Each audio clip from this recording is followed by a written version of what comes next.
જે પાણી એનું પતા હોગા. અરે આટલું જ ડેમ છે કે પેલી બાજુ છે આગળ? બસ આટલું જ છે. પણ પેલું કે ક્યાં આમ નીચેથી કેનલ કાઢેલી છે, યાદ આઈડિયા છે તમને? કેનાલ નદીના નીચેથી કાઢી કઈ બાજુ?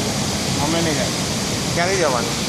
ભાઈ આ જ રસ્તો તો આ જ, બીજે તો જવાય એવું નહીં. નદી આવી ગઈ ને વચ્ચે.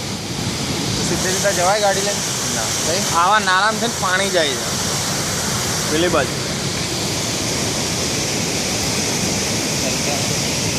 કરાઈ ડેમ.